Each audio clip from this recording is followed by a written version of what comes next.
Set Up for Murder by Dan Mason. Chapter 1. A Quiet Night.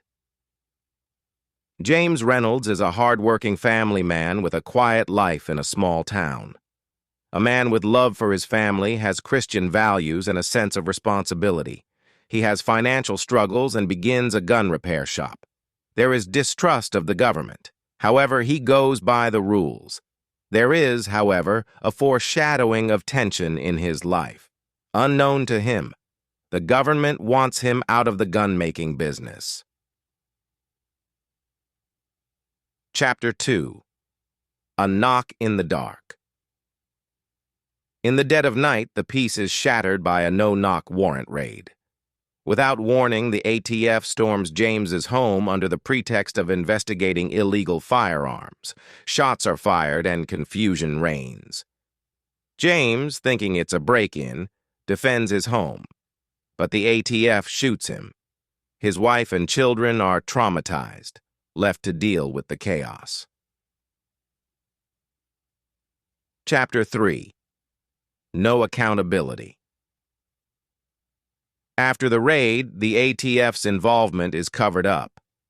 There is no incident recording, and the official report paints James as a dangerous man involved in illegal activity. The family is left to fend for themselves in the aftermath.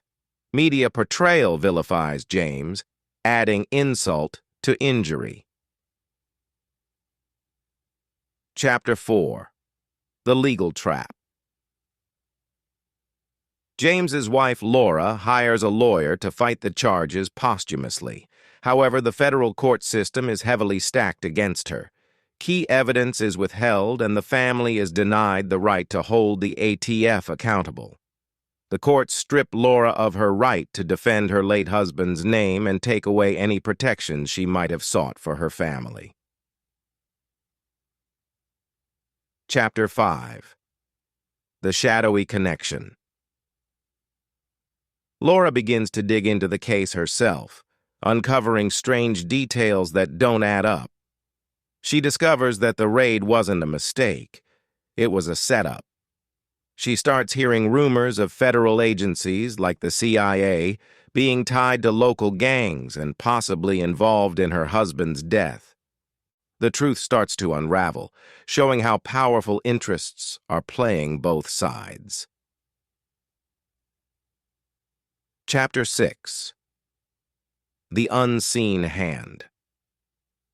The deeper Laura looks, the more dangerous things become.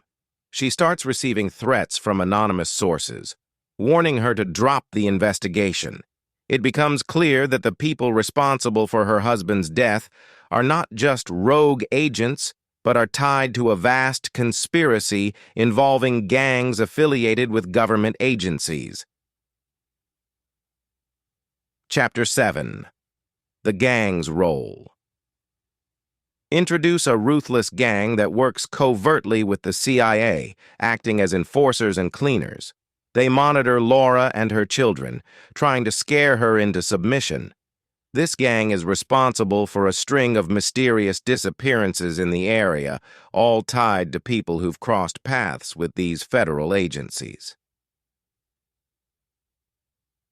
Chapter 8. Betrayal.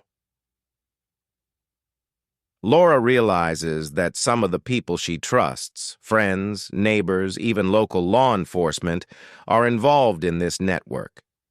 They've been feeding information back to the federal agencies, ensuring that she can never build a solid case.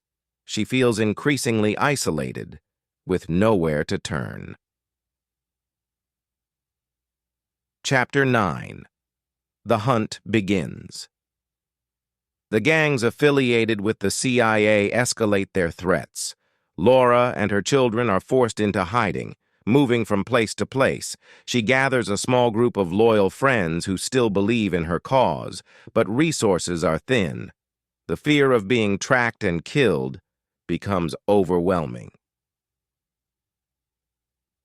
Chapter 10. A Battle for Survival. Laura decides to go on the offensive, setting up a trap to lure one of the gang leaders into the open. Her plan is risky, and she knows she may not survive, but she's determined to expose the truth. Tension mounts as she prepares to face down the gang and federal agents who orchestrated her husband's murder. Chapter 11. Justice Denied. Despite her best efforts, Laura's trap backfires. One of her close friends is killed and the gang leader escapes. The federal courts continue to stonewall her, and media reports blame Laura for the escalation of violence. It becomes clear that traditional justice is out of reach. Her fight is now one of survival, not retribution. Chapter 12. The Final Showdown. The gangs, pushed by their CIA handlers, finally track Laura and her family down. In a heart-pounding sequence, they break into her last hideout. A brutal fight ensues, and Laura is left with no option but to defend her family with lethal force.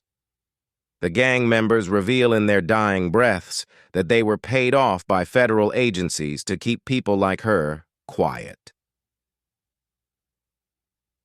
Chapter 13.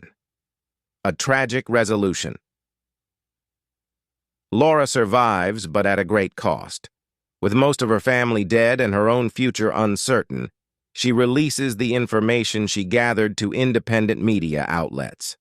While she's finally able to tell her story, the government's control over the narrative continues to suppress the truth. The final chapter ends with Laura walking into the unknown, pursued by shadowy figures, knowing she can never truly escape.